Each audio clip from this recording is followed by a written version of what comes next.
Halo, assalamualaikum warahmatullahi wabarakatuh. Welcome to my channel. Wah, makasih ya yang udah pada datang ke channel YouTube aku buat ngedengerin cerita ini.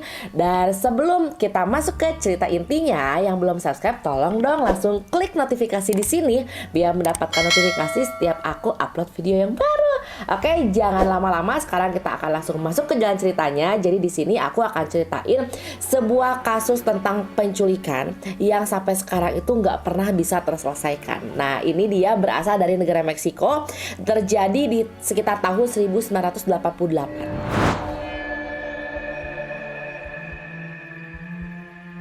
Jadi, kasus ini menceritakan seorang gadis berusia 19 tahun yang bernama Tara Lake Calico atau Tara Calico yang dia diculik, yang disinyalir diculik dan sampai sekarang belum ditemukan bagaimana keadaannya ya. Apakah dia sudah meninggal, apakah dia masih selamat, dan ini kasusnya cukup menghebohkan di Meksiko di tahun tersebut. Nah, jadi di sini sebelum membahas kasusnya, seperti biasa aku akan menceritakan dulu nih ya background dari si Tara Calico ini. Oke, jadi si Tara Calico ini dia lahir di tahun 1969, tepatnya 28 Februari 1969 di New Mexico dari pasangan yang bernama David Calico dan Patty Calico. Cuman memang keluarga ini akhirnya berpisah. Si David menikah lagi dengan istri barunya. Kemudian ibunya pun yang bernama Patty Calico ini menikah lagi dengan ayah tiri Tara yang bernama John Dool. Jadi namanya berubah ya dari Patty Calico menjadi Patty Dool. Karena perpisahan keluarganya, maka Tara ini ikut ke ibunya yang tinggal di kota Belen, New Mexico untuk tinggal bersama dengan ayah baru mereka. Nah, selama dari kecil, jadi mereka itu berpisah sejak usia Tara sekitar di 5 tahunan, yang mana dia itu sifatnya itu sangat aktif sekali. Jadi Tara itu senang kegiatan outdoor, dia senang bersepeda, kemudian dia juga menjadi tim cheerleader di SMA-nya, kemudian dia juga sering bermain ski pada saat musim salju tiba. Dan kota Belen ini ya dikenal sebagai salah satu kota yang terdamai dan teraman di Meksiko. Jadi anak-anak, kan Meksiko tuh sering dikenal sebagai kota yang gak aman ya, banyak penembakan dan segala macamnya. Nah, di kota Belen ini adalah salah satu tempat di mana anak-anak bisa bermain di luar rumah dengan aman tanpa harus didampingi oleh keluarganya. Jadi selain senang mengikuti kegiatan cheerleader, Tara ini juga aktif bermain olahraga seperti softball, tenis juga. Dia sering bermain tenis sama pacarnya. Kemudian dia termasuk salah satu anak yang sangat disiplin. Ya, dia pintar, periang. Kemudian pokoknya dia menjalankan segala jadwalnya itu benar-benar on time banget lah orangnya. Saat kejadian ini terjadi, usia Tara sudah memasuki usia 19 tahun di mana dia sedang menjalani kuliah di tahun kedua dia di Universitas New Mexico jurusan psikologi. Pokoknya jalan cerita hidup Tara itu di luar perceraian kedua orang tuanya. Dia itu memiliki jalan cerita hidup yang ideal ya. Sekolahnya juga dia mulus aja, anak pinter, punya pacar yang baik gitu ya. Kemudian ayah tirinya juga dia baik sama diri dia. Nah, Tara ini punya kebiasaan bersepeda. Jadi dia setiap hari melakukan kegiatan bersepeda sepanjang 42 km setiap harinya dengan rute yang sama. Nah, suatu hari sepeda dia tuh bocor ya, sepeda dia bocor sehingga dia harus meminjam sepeda milik orang tuanya, milik ibunya yang berwarna pink dengan tali selang berwarna hijau. Nah, disinilah awal mula kronologis kasus ini muncul. Jadi hari itu tepatnya tanggal 20 September 1988, Tara menggunakan sepeda ibunya dari rumahnya yang berada di Jalan Brook Belen, New Mexico menuju Valencia di tepatnya Jalan Raya 47 ya, nomor Jalan Raya 47 sekitar pukul setengah 10. Nah, saat itu memang si Tara ini bilang sesuatu yang aneh sama ibunya. Dia bilang, "Bu, kalau misalnya saya siang nanti jam 12 nanti belum ada kabar atau saya belum pulang ke rumah, tolong susul saya ya, tolong susul saya di rute yang biasa saya lalui." Karena kan zaman itu kan belum ada handphone kan. Terus ibunya ngerasa aneh loh, kok anak ini kok ngomongnya kayak gitu ya gitu loh. Karena biasanya kan di on time juga. "Oke, kalau misalnya kamu gak on time datang, ibu akan susul kamu," gitu. Karena memang dia jam satunya ada ada janji main tenis bareng sama pacarnya gitu. Nah akhirnya Tara keluar bersepeda seperti biasanya menggunakan sepeda ibunya. Ternyata emang benar tuh. Jadi sekitar jam 12 lewat, si Tara ini nggak nyampe ke rumah, dan ibunya inget kan sama pesan Tara kalau misalnya sampai jam 12 Tara belum nyampe ke rumah, tolong dicari. Ya udah akhirnya ibunya bawa mobil, dia melewati rute yang biasa dilewati oleh anaknya bersepeda, tapi dia udah beberapa kali melewati rute itu. Tara nggak muncul, Tara nggak kelihatan di situ, dan akhirnya ibunya mulai aneh dong, mulai panik, nelfon nggak diangkat. Akhirnya dia memutuskan untuk lapor ke polisi. Nah saat itu polisi itu tidak mengindahkan laporannya ibunya Tara nih, karena dia pikir, ayo ini kan bukan anak kecil ya bu ya, usia 19 tahun udah cukup dewasa, mungkin anak ibu tuh kabur kali, lagi ada masalah di rumah jadi dia nggak pulang-pulang. Nah si ibunya Tara ini dia berpikir, loh anak saya baik-baik aja kok, kita nggak ada masalah apa-apa. Udah kayak gitu dia udah kebiasaan on time pak, ini udah nggak bener nih, firasat saya mengatakan bahwa anak saya tuh pasti ada sesuatu yang nggak beres nih, karena anak saya nggak pernah nih kejadian kayak gini. Apalagi dia punya janji jam 1 siang itu dia mau main tenis sama pacarnya. Nggak mungkin dong kalau misalnya dia nggak ada masalah apa-apa di rumahnya, kemudian ada janji juga sama temennya, kok dia tiba-tiba menghilang. Dan memang ada pesan dari Tara juga, kalau nggak nyampe 1:30 di rumah tolong cari saya gitu. Nah akhirnya ya udah polisi membuat laporan untuk melakukan pencarian ya. Jadi akhirnya ibunya bareng sama dibantu sama polisi mencari Tara, dan ternyata di sekitar 1,5 km dari arah Jalan Valencia yang jadi tujuan terakhirnya Tara, ditemukanlah Walkman yang sering dipakai sama Tara untuk mendengarkan radio sembari dia bersepeda. Di situ kan ibunya yang nemuin Walkman-nya kan, apalagi di situ Walkman itu isinya ada kaset Boston yang memang disukai sama Tara, sehingga ibunya pikir, aku yakin deh ini adalah Walkman milik si Tara. Nah dijadikan bukti. Akhirnya si polisi menelusuri lagi, mencari saksi-saksi gitu ya, mencari saksi-saksi di daerah sekitar itu yang melihat keberadaan Tara di antara pukul 10 sampai pukul 12. Nah di situ ternyata ditemuin tuh ada di dekat sepedanya, akhirnya ketemu tuh sepedanya ya dalam keadaan yang sudah agak patah. Ada jejak kaki mobil sama jejak oli yang lengket di situ. Nah, di situ mulai deh si polisinya menaruh perhatian, oh ini kayaknya memang ada apa-apa nih sama kehilangan si Tara ini. Nah, akhirnya polisi menemukan bukti-bukti lain. Ditemukan beberapa saksi mata yang melihat si Tara ini pukul 11.45 sudah berjalan menuju arah rumahnya, tetapi di belakangnya itu diikuti oleh mobil van warna putih yang disupirin 2 orang. Di dalamnya ada 2 orang maksudnya. Ada 1 supir sama 1 lagi di bagian pengemudinya. Nah terus nih ibunya Tara pun ternyata menemukan secarik kertas di kamarnya Tara yang berisi ancaman ya, pokoknya mengancam si Tara lah, dan itu kertas itu tertanggal beberapa bulan sebelum kejadian Tara menghilang. Nah cuman yang jadi keanehan di sini adalah isi dari surat ancaman itu tidak dipublikasikan oleh polisi hingga saat ini. Dan ya ternyata nggak seperti di film-film ya, di Meksiko juga kasus menghilangnya seorang anak usia 19 tahun ini juga tidak menemukan jalan titik terang gitu. Nah selama berbulan-bulan dicari, Tara tidak kunjung ketemu nih, dan akhirnya kasus ini pun mulai meredup. Nah akhirnya polisi yang tadinya mau menutup kasus ini karena memang sudah tidak ketemu lagi nih, bukti-bukti itu udah nggak jelas lagi, udah pada buntu aja jalannya. Akhirnya kasus ini mau ditutup, tetapi hampir 1 tahun sejak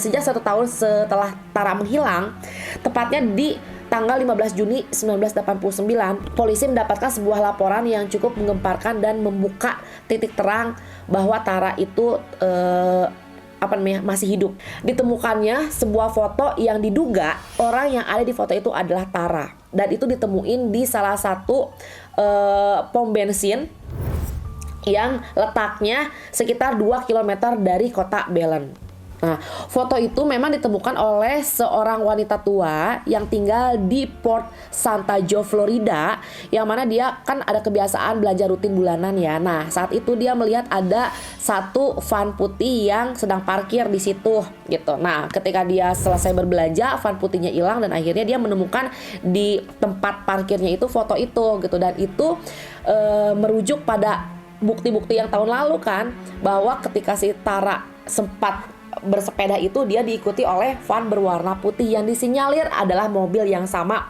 dengan yang dilihat oleh wanita tua di Florida itu. Nah, jadi yang dilihat di foto itu ternyata nggak cuma foto Tara. Jadi Tara itu terlihat bersama dengan anak laki-laki yang seusia dirinya juga dalam keadaan tangan terikat dan mulut yang dilakban. Dan setelah dikonfirmasi oleh polisi setempat ke orang tua Tara memastikan bahwa itu memang anaknya, meskipun wajahnya itu ada sedikit perbedaan ya, dan jadi kayak lebih kusam, nggak keurus, tapi 85% orang tuanya meyakini bahwa anak itu adalah Tara, ya, anak yang berada di foto itu. Ditambah lagi dengan bukti yang menguatkan, beberapa hari setelah foto itu diperlihatkan, ada sepasang orang tua yang mengaku bahwa foto anak laki-laki yang ada di situ adalah anaknya mereka yang memang hilang 1 tahun yang lalu. Sampai sekarang pun memang belum ketemu. Setelah ditelusuri ternyata waktu menghilangnya hanya beda beberapa hari aja dengan waktu menghilangnya si Tara ini. Nah, foto Polaroid ini ternyata menimbulkan banyak kontroversi. Jadi for your information bahwa kasus menghilangnya Tara ini memang menjadi konsumsi publik Meksiko saat itu yang lumayan heboh kan, karena penculikannya itu sampai sempat beredar kan, kalau dulu nggak ada media sosial, jadi sempat beredar di media pertelevisian dan memang kasusnya itu ditutup dengan jalan buntu, jadi nggak ketemu nih pelakunya. Nah, akhirnya jadi menyebar kembali kan dengan adanya foto Polaroid ini, banyak kontroversi. Katanya sih ini kayaknya dibuat-buat deh sama orang tuanya biar kasus ini dibuka lagi gitu ya. Nah, cuman ada beberapa pakar, jadi saat itu kayak pakar yang bisa melihat foto ini asli atau enggak. Nah, mereka meyakini 100% bahwa foto Polaroid ini adalah asli, dimana Tara dan si anak cowok ini namanya Henry, dia itu terlihat di foto, jadi kelihatan di baliknya itu memang mobil van itu yang berwarna putih yang diyakini itu adalah mobil pelaku yang menculik kedua anak ini. Nah, tapi sayangnya bukti itu tidak menjadikan Tara ketemu juga. 1 tahun kemudian kasus ini kembali ditutup karena memang tidak ada bukti lain, sampai ditemukanlah si jasad Henry ini 1 tahun kemudian di tahun 1990. Nah, jasad Henry ini ditemukan di sekitar tempat di mana terakhir dia menghilang, dan ini setelah dilihat ini kayaknya bukan korban penculikan gitu. Jadi memang dia tersesat di hutan. Dan memang dia kelaparan di situ karena posisinya itu terlihat jasad itu bukan akibat dari penculikan gitu. Jadi dia meninggal karena terlalu lama tersesat di hutan, sehingga dengan adanya foto di Polaroid itu yang berpikir, oh kalau kayak gitu itu bukan si Tara nih. Karena kalau misalnya itu Henry dan Tara, seharusnya Tara juga bukan korban penculikan gitu. Nah, akhirnya kasus ini ditutup hingga sampai saat ini. Ya, sampai saat ini tahun 2023 ini tanpa adanya bukti-bukti yang berkelanjutan atau dibukanya kembali kasusnya. Cuman masalahnya loh, kok cuma sampai begitu aja kasusnya? Enggak. Jadi meskipun sampai sekarang nih tahun 2023 kasus Tara ini tidak kunjung terselesaikan ya, dan kasus ini akhirnya ditutup karena orang tuanya Tara pun sudah meninggal sekarang ini. Nah, jadi di tahun 2013, jadi sekitar 23 tahun setelah jasad Henry ditemukan, ada seorang pria yang bernama Henry juga nih, Henry Brown, yang membuat pengakuan yang cukup mengemparkan pada polisi di tahun 2013 ini. Jadi dia bilang bahwa tidak lama setelah Tara Calico ini menghilang, dia itu berkunjung ke salah satu temannya, namanya itu Lawrence Romero ya. Dan di rumah si Romero ini dia melihat ada jasad seorang perempuan muda yang dibungkus oleh terpal biru dan dikubur dengan seadanya aja gitu di ruang bawah tanah milik si Romero ini. Dan ketika ditanya sama si Henry-nya itu apa gitu. Nah, barulah si Romero ini bercerita, iya, saya nggak sengaja membunuh si Tara ini. Jadi ceritanya dia tuh suka sama Tara. Nah, dia berusaha mengikuti Tara itu pada saat dia lagi bersepeda. Lalu Tara tidak merespon dengan baik dan membuat si Romero itu kesel. Nah, akhirnya si Tara, karena dia merasa tidak diperlakukan dengan baik, dia bilang, kalau misalnya kamu seperti ini saya laporkan ke polisi. Nah, gara-gara itu Romero naik pitam dan akhirnya tanpa sadar dia menusuk Tara hingga dia meninggal. Tara meninggal. Nah, awalnya Romero itu membuang jasadnya Tara di sekitaran situ ya, di sekitaran terakhir sepeda Tara ketemu lah. Cuman karena ternyata kehilangan berita penculikan Tara itu langsung santer terdengar ke seluruh Meksiko, dia jadi takut nih. Akhirnya dia mengambil lagi jasadnya Tara dan dia bawa untuk dikubur di ruang bawah tanah rumahnya. Terus yang jadi pertanyaan, kenapa si Henry ini kok baru bisa ngaku setelah hampir 25 tahun terjadi kan? Kejadiannya kan di tahun berapa? 88, dan dia baru ngaku tahun 2013. Udah 25 tahun terjadi, kenapa kok baru ngaku sekarang? Setelah kasusnya ditutup, ya buat apa lagi, nggak bisa dibuka lagi kan gitu. Dan orang tuanya pun udah meninggal, jadi tidak ada yang bisa menuntut. Nah, Henry bilang saat itu dia diancam oleh si Romero ini, kalau misalnya kamu ngebuka tentang hal ini, kamu yang akan aku bunuh gitu. Karena memang si Romero ini adalah anak dari sheriff yang, ya ini jadi kuncinya, yang mana sheriff itu, si ayahnya Henry itu adalah polisi yang saat itu menginvestigasi kasusnya Tara. Kebayang nggak? Jadi nggak jauh-jauh loh. Nah, besar kemungkinan ketika si polisi itu tahu bahwa korban yang Tara ini pelakunya adalah anaknya sendiri, maka sheriff itu kan saat itu dia punya kekuasaan yang penuh lah ya untuk melanjutkan kasusnya atau tidak. Nah, semua bukti-bukti dihilangkan. Itulah yang menjadi jawaban kenapa isi carikan kertas yang berisi ancaman ke Tara itu tidak pernah diperlihatkan oleh publik, karena ayahnya si Romero ini sudah berusaha untuk menghilangkan semua jejak dan bukti untuk melindungi anaknya sebagai pelaku pembunuhan Tara. Nah, jadi sayang ya, jadi kasus ini tuh memang ditutup tanpa adanya keadilan untuk Tara. Yang pertama, Henry mengaku di tahun 2013 di mana Taranya sudah meninggal, kedua orang tuanya juga sudah meninggal. Jadi setelah kejadian Tara menghilang itu, orang tua itu merasa depresi dan sangat bersalah atas kehilangan putrinya. Setiap ada orang yang bersepeda, nah dia selalu menganggap itu sebagai anaknya dan mereka mengalami depresi yang lambat laun meninggal tuh. Nah, ibunya itu meninggal tahun 2006 dan ayahnya meninggal 4 tahun lebih dulu di 2002. Nah, jadi kasus ini nggak bisa dibuka meskipun sudah banyak bukti-bukti yang memperlihatkan siapa pelakunya dan ada juga saksi yang bilang Tara meninggal kan. Nah, karena apa? Karena si Henry-nya sendiri, siapa namanya yang pembunuhnya itu Romero itu sendiri sudah meninggal dunia di tahun 1991 akibat bunuh diri. Jadi nggak lama, 1 tahun setelah jasad Henry ditemukan, ya, atau 3 tahun, berarti 3 tahun setelah Tara mati.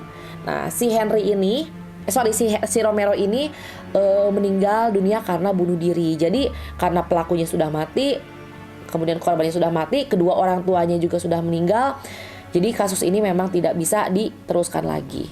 Nah, tapi ternyata update-nya sekarang kasusnya itu dibuka kembali oleh adik kandungnya Tara gitu. Jadi adik kandungnya Tara membuka kasus ini dengan tuntutannya itu sekarang bukan lagi kepada pelakunya tetapi kepada ayah pelaku, karena ya ayah pelaku itu kan yang menutupi kejahatan anaknya. Jadi ya mudah-mudahan ada keadilan buat Tara. Sekian dulu buat ceritanya. Kalau misalnya teman-teman punya cerita lagi nih yang seru-seru ya, entah itu tentang kasus pembunuhan, horor, ataupun konspirasi, ataupun tentang sejarah dunia yang ingin dibahas, tulis ya di kolom komentar. Dan terima kasih udah pada menonton. Sampai ketemu di video selanjutnya. Assalamualaikum warahmatullahi wabarakatuh. Bye-bye.